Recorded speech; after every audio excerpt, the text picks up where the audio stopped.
You were created to stand out, to be exceptional, to be unique by design.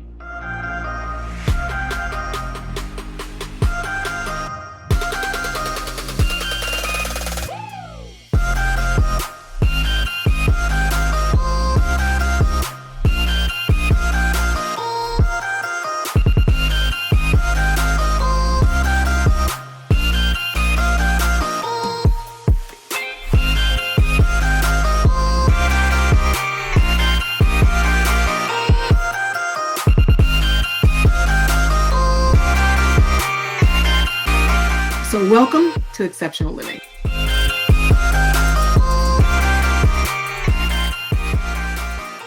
Well, hello and welcome to another exciting episode of Exceptional Living.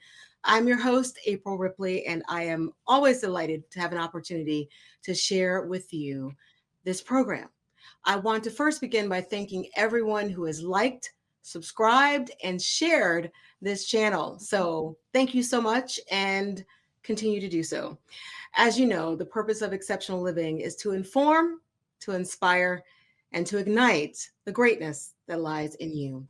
And how do we do this? Well, we bring local and global thought leaders, creatives, grassroots organizers, and governmental influencers, strategic planners, policy creators, and also multi-hyphenate creatives to help you learn life-changing concepts, tactics, and proven tools they've used in their life to help empower, to educate, and equip you. For what? Credible influence, distinguishable competency, and certainly indelible impact. And so in a world where one is conditioned to fit in, know that you, yes, you, were designed to stand out, to live an exceptional life, unique by design. And our special guest today is no exception. I call him the Renaissance Man, Mr. Hank Stewart. So if you say Emmy Award Winning, best-selling author, or poet laureate, you must be speaking of the incomparable Mr. Hank Stewart. Author, poet, activist, philanthropist, humanitarian, and motivational speaker.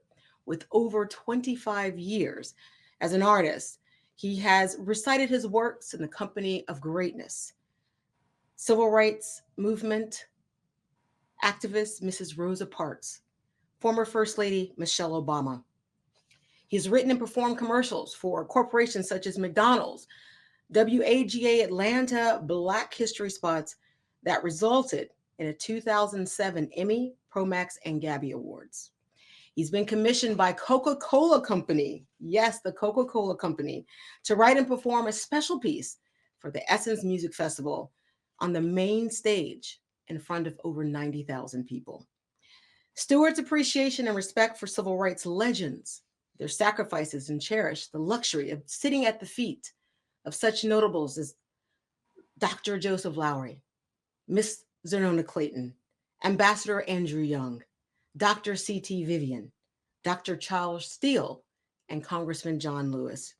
And of course, Hank is always paying homage and respect to his mentor, Reverend Cameron Alexander. So you'll hear poems about various sensitive matters, domestic violence, breast cancer, human trafficking. He's the author of several books, novels, and even a coffee table book about his life as a poet, and a children's book. The Hank Stewart Foundation was the heart of Mr. Hanks and Gwen Mason. We co-founded the Hank Stewart Foundation with, and it is an organization that seeks to develop and empower youth to release their potential and to make impact in their world.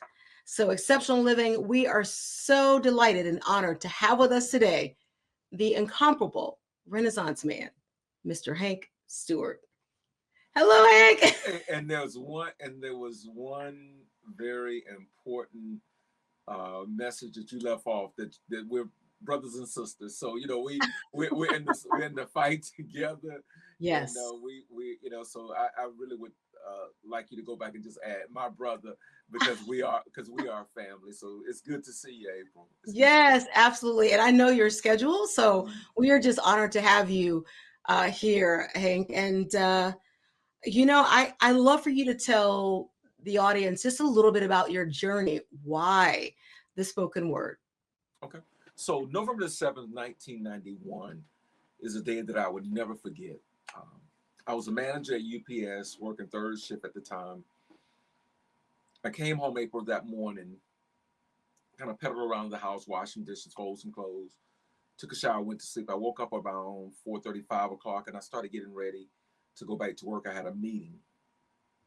I turned on the news, and the news was the news: murder, carjacking, inflation, all the typical things we hear on the news. The weather came on; it was horrible. Talked about floods and tornadoes. That particular day it was raining really hard. I'm a sports junkie. I love football, basketball, baseball, hockey, race car driving, soccer, tennis, golf. Everything. I love it because I love the strategy of sports. But on that day, Magic Johnson declared he was HIV positive. I had never in my life seen the news so bad. April. So I started doodling on the sheet of paper. And the very first poem that God ever blessed me was a piece that's called Can You Hear Me? And it was very simple. It said, Lord, there's times when nothing is going right. Lord, there's times I can't find anything good to talk about. Lord, there's times when I cry, I wonder, do you hear me? Lord, there's times I've fallen. And I wonder, did you see me? Can you hear me, Lord? Can you hear me? Can you hear me? Just give me a sign. And very softly, he spoke to my heart. He told me about Calvary, and this is what he said. He said, Hank, do you know they slapped me across my face because I heard your cry. They pierced me in my side because I heard your cry. They spit on me because I heard your cry, and I died on a Friday because I heard your cry, but I rose on a Sunday because I heard your cry. Now, my child, you have it all simply because I heard your cry. April, that was the first thing that I wrote, and it was at that particular moment I had just discovered my purpose. Miles Monroe, the great Miles Monroe, who you knew very well, said, the greatest tragedy in life is not death, but the greatest tragedy in life is to be given life and not know why you're living. Woo! The greatest Mm. tragedy in life is not death, but the greatest tragedy in life is to be given life and not know why you're living. On November the 7th, 1991, April, I discovered my purpose. That was my purpose. I knew it. Mark Twain said the two greatest days of your life are the days that you're born and the day that you realize why you were born. Now, I personally believe there are three great days of your life: the day that you were born, the day that you were born again, and the day that you realize why you were born again. So, so I discovered my purpose. That was the last day I used an alarm clock to wake up in the mornings. I love it. I love it. You know, Hank, that really means that for all of us, there's this existential moment, whether it's something we hear on the news, something we see, something we read, or just the connection with another person that can spark, Oh, yes. um, ignite, as we talked about, igniting the desire in your heart, but also the discovery of purpose. Mm-hmm. And so, can you hear me? That's so powerful. Can you hear me? But then also, I love how you interweave your faith, because sometimes people think, well, my faith is what's on Sunday or Saturday, Mm-hmm. but what I do during the week is mine. And in some ways, it is yours. But I've always believed that God desires to be in your Monday through Sunday, Mm-hmm. in your work, in your life work. And speaking of Dr. Monroe, he's like, your job is what you do 9 to 5, but it's after that time is your life's work. Mm-hmm. And I've heard you say, and many of your mentors, right? What are you doing Mm-hmm. in service to others?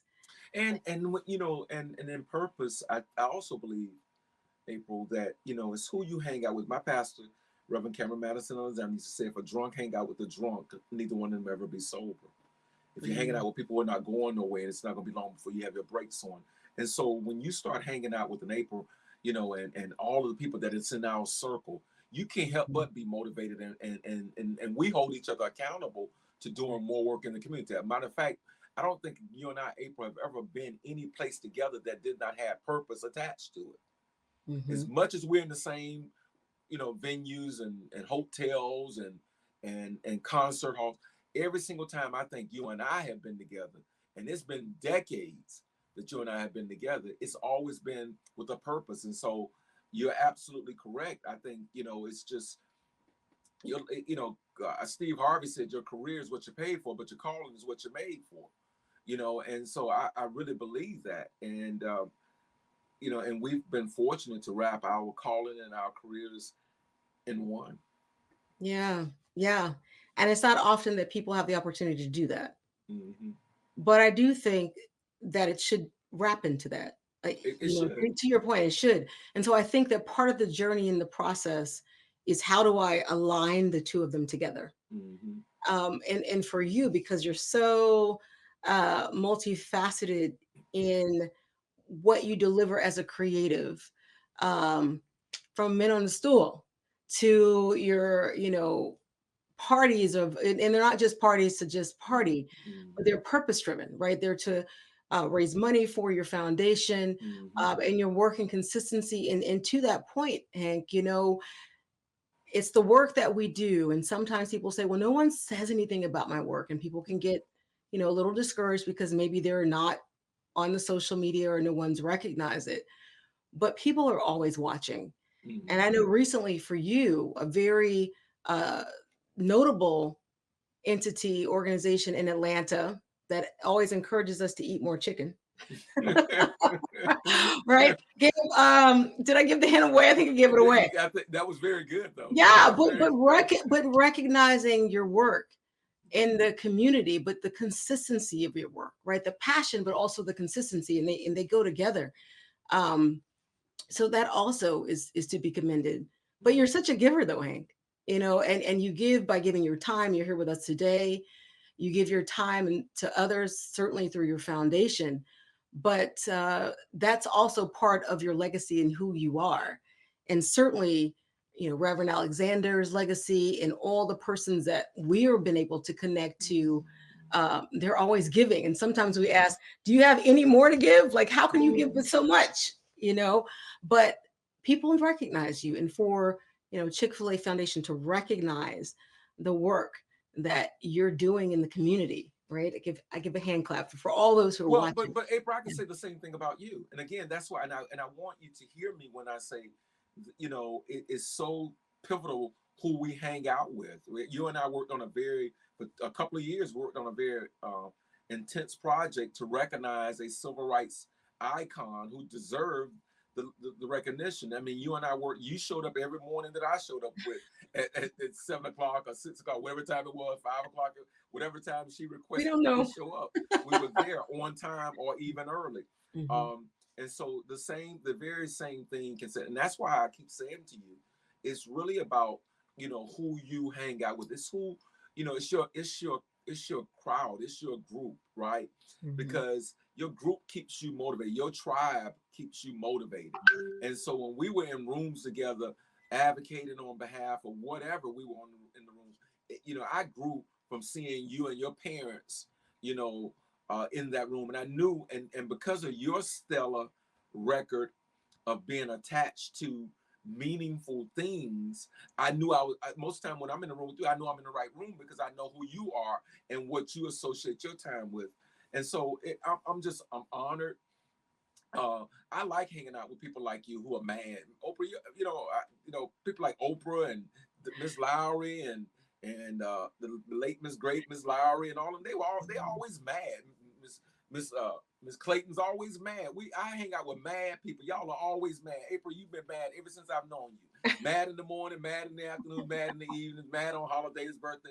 You have always been mad, and I suggested everybody hang out with mad people. MAD is an acronym, making a difference, Mm. motivated and determined. As a matter of fact, April, you're double mad, motivated and determined to make a difference. And so I appreciate, that's why I look to hang out with mad people. I don't want to hang out with people who just, who are not mad, who are not making a difference in their families, in their communities, in their countries, their cities, in the world. I want, that's what I want to be. At the end of the day, that's what we're going to be judged for. Matthews 25:32-46. Jesus gave us a commandment. And that was, if I was hungry and you fed me, I was naked and you clothed me, I was sick and you came to see about me, I was in prison, you came to visit me, I was without a place to stay and you invited me in. And they said, well, Jesus, when do we see you hungry and homeless and without a place to stay and without food? And he says, when you've done it to the least of these, you've also done it unto me. But then this is the most important part. He said, but depart from me because I was hungry and you fed me not. I was naked and you didn't clothe me. I was without a place to stay. You didn't invite me. And I was sick and you didn't come and see about me. I was in prison. You didn't come and visit me. And said, well, Jesus, when do we see you hungry? And he says, when you've done it unto the least of these, you've also done it unto me. And so that's been our life work. You could do all this other cute stuff, but make sure you're taking care of somebody. That's what's going to get you into heaven. Yeah. Yeah. Hank, that's it. We're always looking for the big things, but it's the little things Mm-hmm.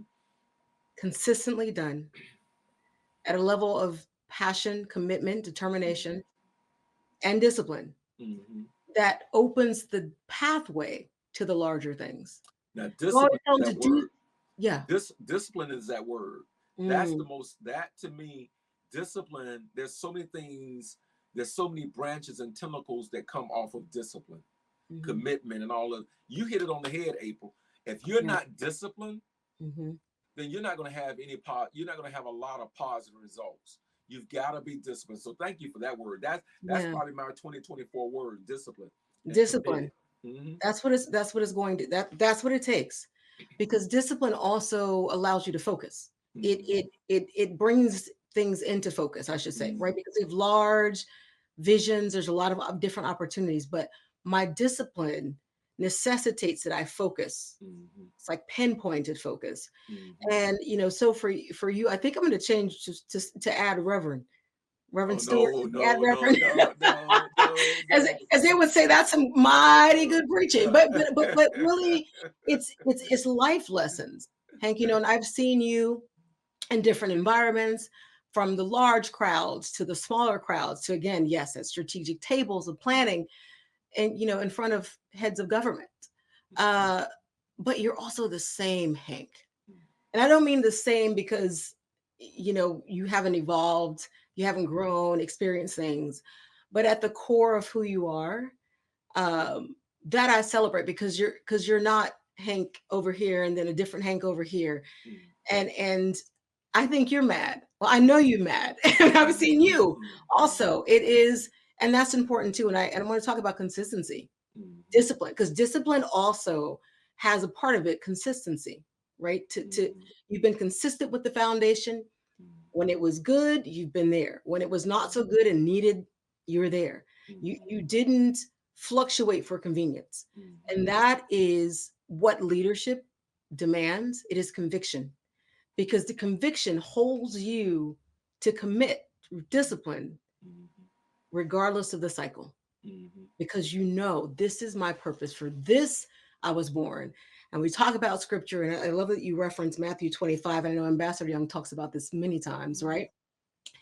But it is recognizing that I'm here for a greater purpose, but also making sure that that dash before my date of entry into this earth realm, and when I depart, that there has been impact. There has been notable change, because I have discovered my purpose, released my purpose, maximized my purpose, but also passed the baton. So there's a favorite new scripture that I have, Okay. and I'm nowhere near a pastor, but I mean, that's where the best reading comes in. So Nehemiah Mm. 6:3, and we all know about Nehemiah. Nehemiah was trying to rebuild the wall, and Nehemiah, April, had some haters, right? He had some people who was distracting him, trying to distract him.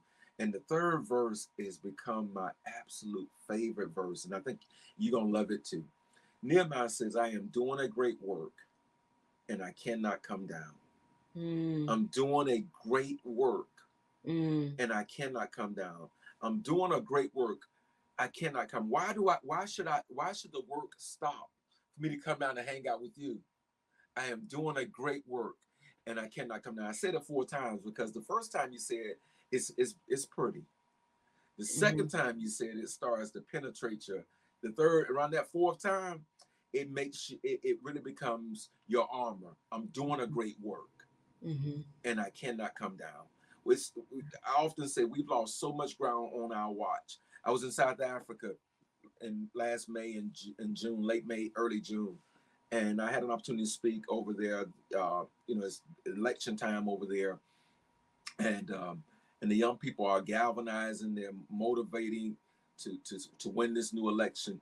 And so their phrase is, their theme this year is 2024 is our 1994.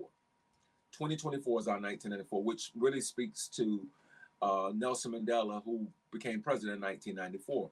So every time I spoke, and I spoke about 12, 13 times in 10 days, I would end with, it's our time, it's our turn. But if we don't do our part, it's our fault. And that's where we are, April. It's our time, it's our turn. But if we don't do our part, it's our fault. Mm, I like that. I like that, Hank. And yeah, you don't have to go back to Nehemiah because Mm-hmm. that is one of mine. And Mm-hmm. I have,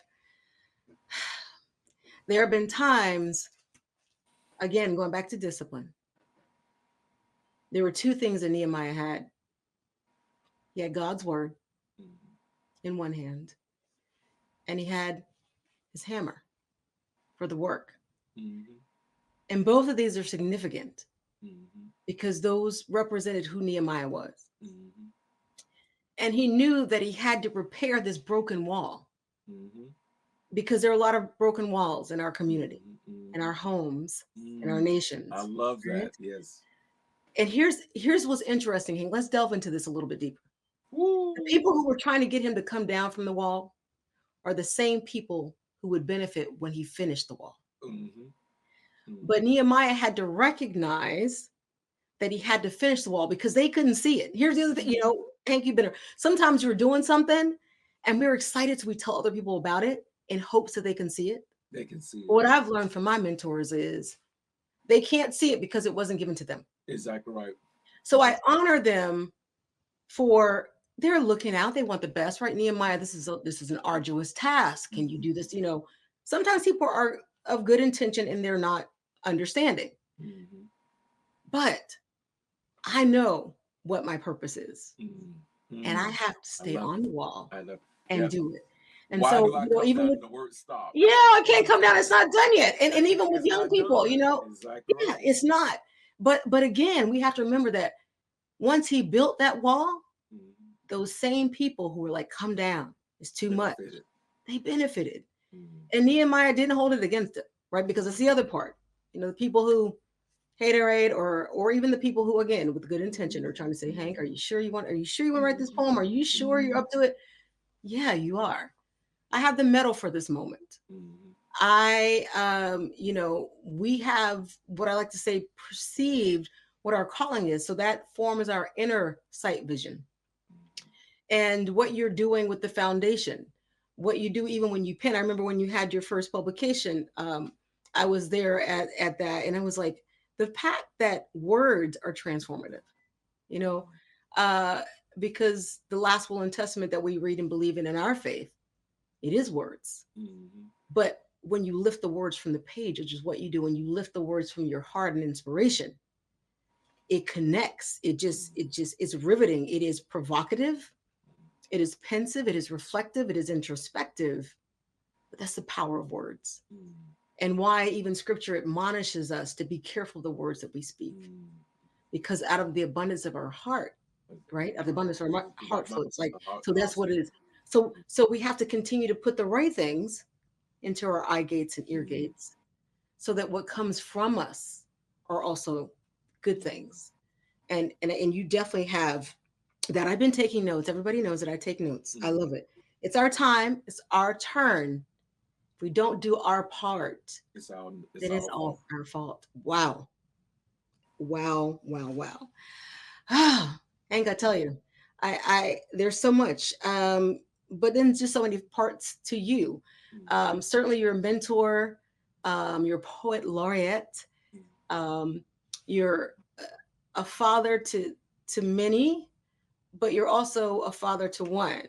Mm-hmm. Biologically, what is that like, and why is fatherhood? And we'll talk to that because there's a lot of talk that's been around fathering, and it's do you have to be a biological father to be a father?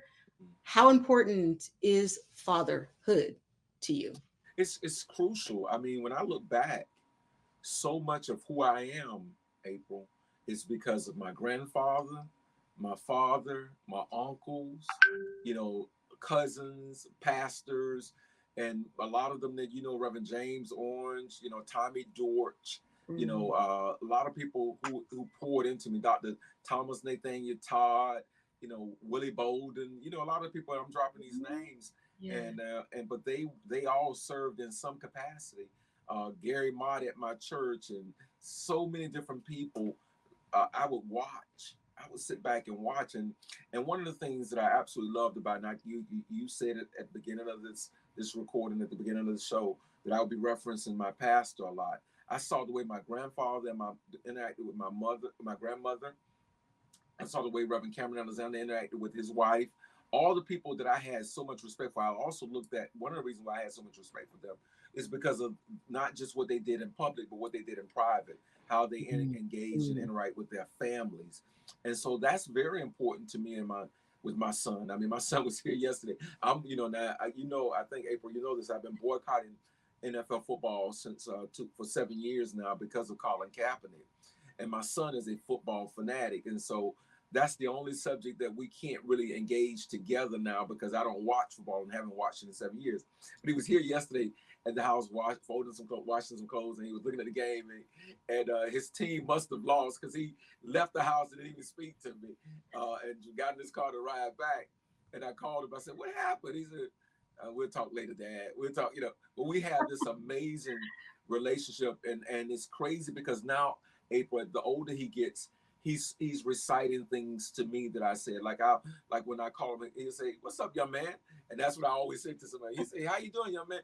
And I ask him that. He says, "Today is the best day of my life." And I've been saying that to him for years, so I hear myself in him. Yeah. But I also have learned from my son. There was a billboard on 85 75 South 85 South coming from Gwinnett years ago that said one out of five people are hungry. One out of five people are hungry, and that disturbed me. But the next line, April, was one of the most powerful lines I've ever seen in my entire life. It said, "But 4 out of 5 can help. One out of Mm. five are hungry, Mm. but Mm. 4 out of 5 can help," which means there's still more help than there are need, right? And Right. so, as a mentor, that you referenced to me being a mentor to some young people who are, you know, I've mentored, I'm still mentoring right now. It's because of that billboard.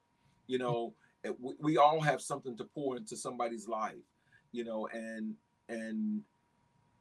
find yourself a mentor and a mentee, you know, and I had an abundance of mentors. Some of them have transitioned, but I have even more mentees now. The older I get, I have even more mentees. Um, find yourself a mentor and a mentee, and while you're being poured into, pour into someone else. And so it is so important. I get young men who are texting me all the time on my phone, you know, look, I just got accepted into med school, I just got accepted into law school, you know, I just got, you know, I made AB honor roll. One of my mentees just texted me a couple of days ago, I'm a page again this year. He's paging down at the Capitol. I got young ladies who are in school, swimming and academic. I mean, it's just, and it's so rewarding to know that you had just a little something to do with their level of success. And so I encourage everybody, if you really want to experience happiness, point to somebody else and let them tell you that you helped in some kind of way. That's like getting paid. That's hitting lottery. And I don't play the lottery, but that's hitting the lottery right there. You know, that's hitting it right there, April. Yeah. Yeah. Hank, you know, Proverbs 11:25 says that he who waters others will himself be watered, Mm-hmm. herself be watered. And this is really counterintuitive to what some people may think, that when I pour out, then I have less. But no, no, no, no, no. The Bible says that when you pour out, you're poured into. Mm-hmm. Give and it shall be given to you. Mm-hmm. And so even the time that you share is a form of giving. I know when my phone, I'm with you, and when my phone comes and says the interview went well, I got this position, Mm-hmm. I closed the deal, or that I'm giving back to young people through what you taught Mm-hmm. me in starting programs, that's how we pay it forward, right? It says that service is the rent that we Mm-hmm. pay Right, right, for our right. life here on earth, right? Mm-hmm. And so it's an act of giving, but again, that comes from the heart. It's the conviction of Mm-hmm. heart. and to see the work that you're doing with the youth. Um, and it's not just because you say it, but because you do it as well. Going back to when you were talking about fatherhood and the men that you observed, it wasn't just what they said, but it's also what they did. Mm-hmm. That integrity is when our words and our actions align. Nine.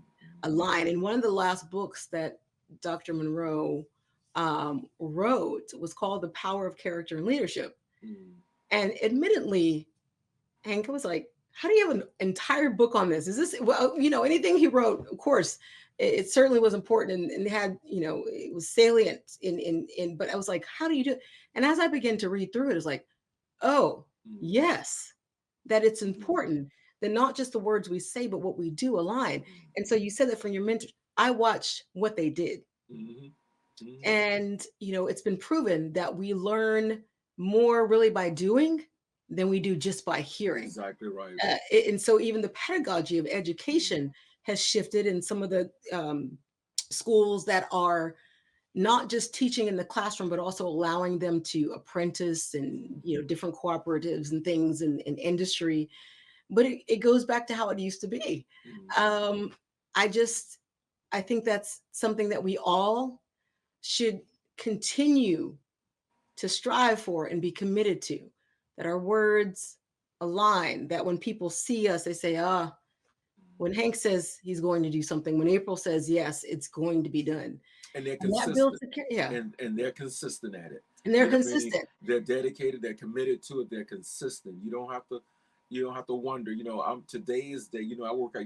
I work out every single day, April, and this Yeah. is day 2,586 straight workout days. I've already worked out, and that's a commitment. I haven't missed a day since December 30th, 2016. That's a level of commitment. I haven't watched an NFL football game in 7 years. That's commitment. I mean, if you give your word, you stick to it. And as much as I want to watch a game, the reason for not watching is more important than breaking my Mhm. commitment, breaking my Mhm. promise of why I'm supporting and doing what I'm doing. And so you're absolutely right. Dedicated, committed. Those words. If you want those character and those key terminologies, and not just hear them but live them. Mhm. At the end of the day, and you feel better when you do that. When you know you've matched your commitment to something.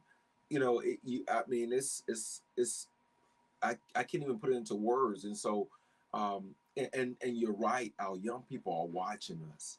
They're looking at us to see how we're going to handle, how we're going to react when something happens. Because Reverend Alexander used to say, you can act like a student all day long. You can walk around with your paraphernalia on your back and do all this, but at some point you're gonna have to be tested. And so the test is the real deal. And so when you're tested and you pass that test and you handle that test, and if you don't pass it, you're gonna have to take it again, and you're gonna have to grow again, and somebody's gonna be watching you again. So make sure that you're committed to your purpose and your cause, and that you're dedicated and committed to it. One man or woman who's committed is far greater than 1,000 with interest. Is a quote that I absolutely love. One man or woman who's committed is far greater than 1,000 with interest. I love the fact, April, that we were committed to the statue of Mrs. Nona Clayton. That's We right. weren't interested in giving her a statue, because if we were just interested, it still wouldn't be up right now. That's But right. we were committed to it. One man or woman who's committed. I'd rather have three people like April and her mom beside me than with a commitment than 1,000 people who are interested in doing something. Because Yeah. there's no skin in the game when you just have an interest. But when you have a commitment, you get up early and you do it. Yeah. Yes, Hank. Yes. The test. The test is the real deal. Mm-hmm. How do we build character? Time over test. Mm-hmm. Time Exactly over right. test. Exactly right. Young people are like, oh, I want my brand. I want my brand. And these are, trending words certainly for business. Brand is important. But I Mm-hmm. remind people, you are your brand. Mm-hmm. Mm-hmm. That You when are. people get you, what do they get when they get you? You're the Exactly brand. right. Your business, your work, whatever it is that you do is from you. It's a reflection of you. It's almost like looking in the mirror. If you So when say you you're do going to be things, somewhere at 12 o'clock and you get there at mm, 12:30, That didn't say anything about your business. It says something about you, which Yeah. affects your business. Yes, it does. You right? It does. So, so be, Absolutely. you and I know a woman who's never late. You know what I mean? And I was so, about to say, I was going to that too, because, you know, Miss Clayton, her life and legacy is commitment. And I think also to just kind of park here a little bit, Hank, what draws us to people to mentor us, to coach that we respect, are their commitment in word and deed. mhm, We see her, she's not late. I've worked in different events with her, mhm, and she will say this: if I am not in the room and it says to start at a certain time, Miss Clayton, she says, you get started. We'll say, well, no, you can't. She goes, it's going to start on time, because mhm. maybe she has an interview with kind of, Right, the kind of exactly things. right, exactly But right. she is so committed to punctuality. Mhm, mhm, That is one of her core values. mhm, And mhm. so seeing her has made us all know we've got to get there early. Early, not 2 minutes before, but 10, 15 minutes before. And then we're on time, right before Mhm, it starts. mhm, But that is also what attracts people to you, mhm, right? Is that the person of who you are, mhm, Hank. And so knowing who you are, certainly whose you are, mhm, and your faith, but again, your consistency, your discipline, and your commitment. But let's be, realistic. It hadn't always been that way. mhm, The mhm, part of commitment is certainly being there in the good times, but also in those times that aren't so good, the mhm. disappointments, the setbacks. How do we work through that, Hank? What would you share with us to work through that? I think that the best way to it's going to be, and it's still core values: admit when you're wrong, right? Don't run from, if it's a setback or something happens and you didn't, own your mistakes. I think that in itself, and it's a hard thing to do, but when you do it, you feel better, and it actually releases the person that you've wronged or who did not get the best from you. But I still believe at the end of the day, it's your relationship with God, and being able um, to grow from setbacks, um, and being able to see the beauty in everything.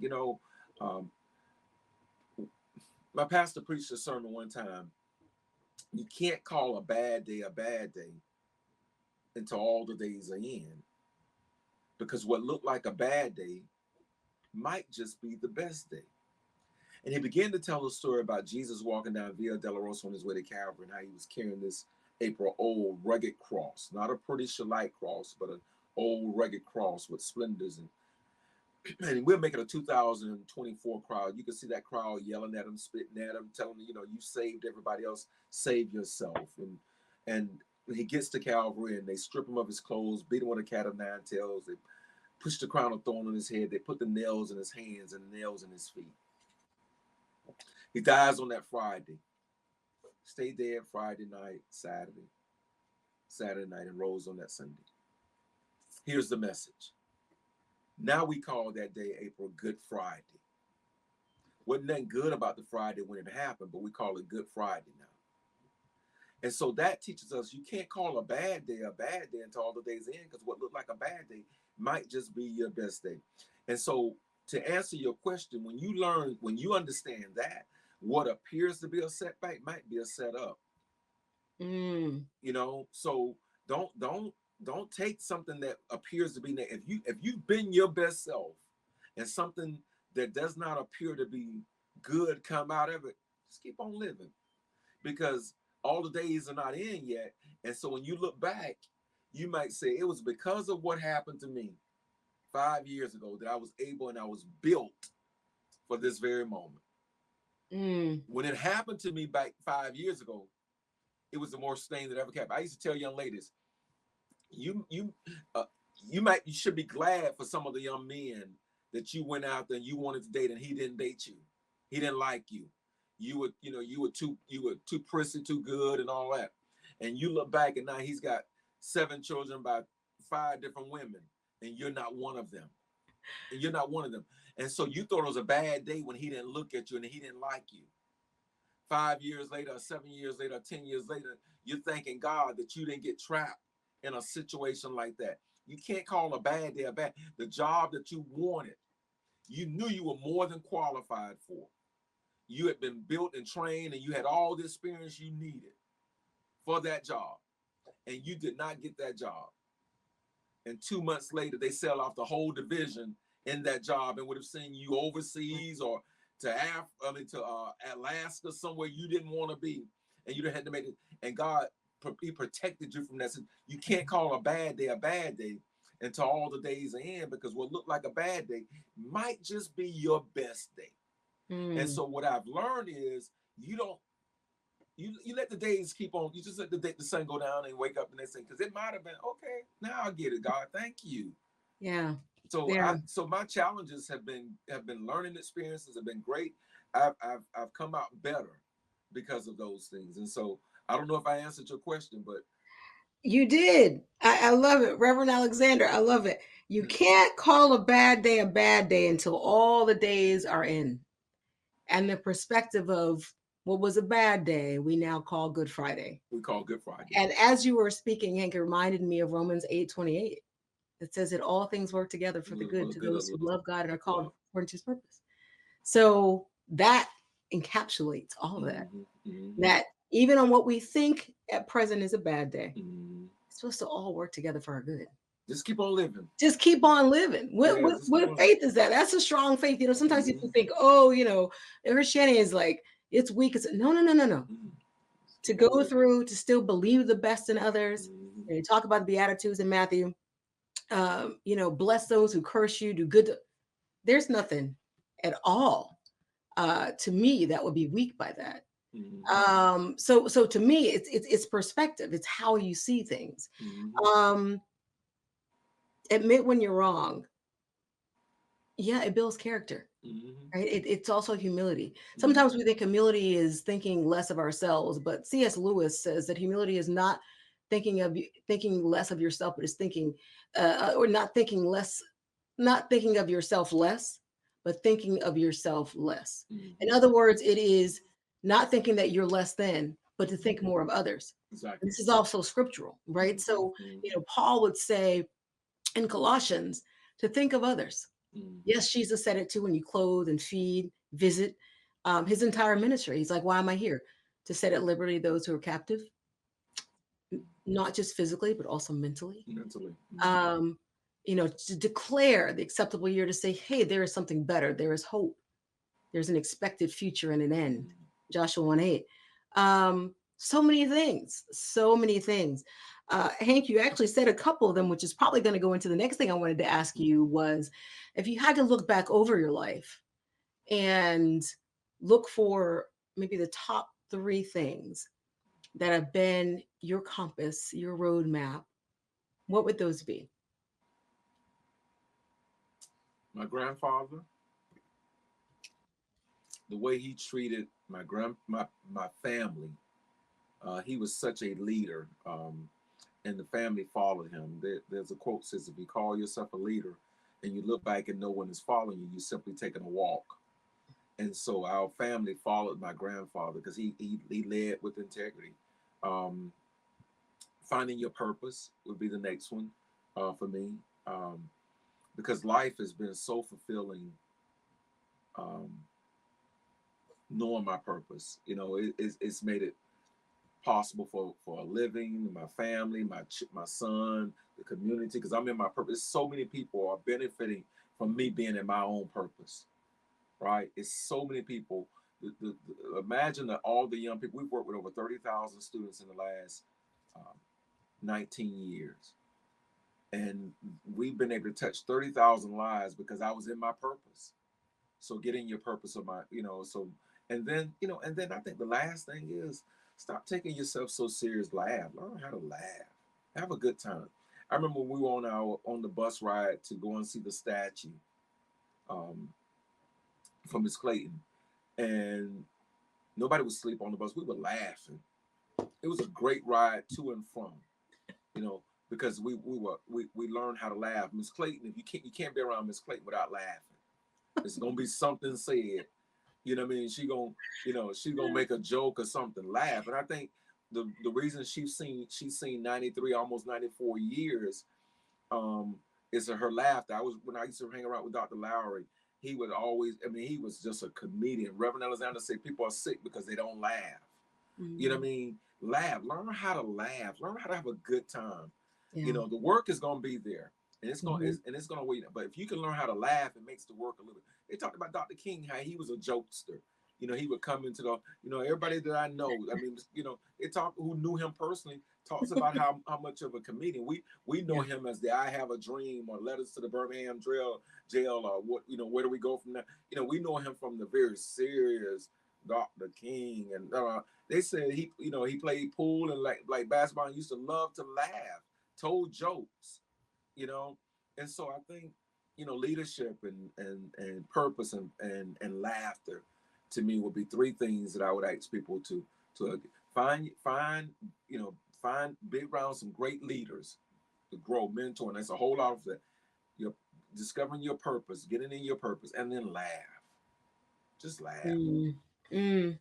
A merry heart Mm-hmm. is like medicine, Exactly but right. but a broken spirit dries up the bone. Dries up the bone. So laugh, live, love, find purpose, leadership, because what you may consider a setback may just be a setup. Mm-hmm.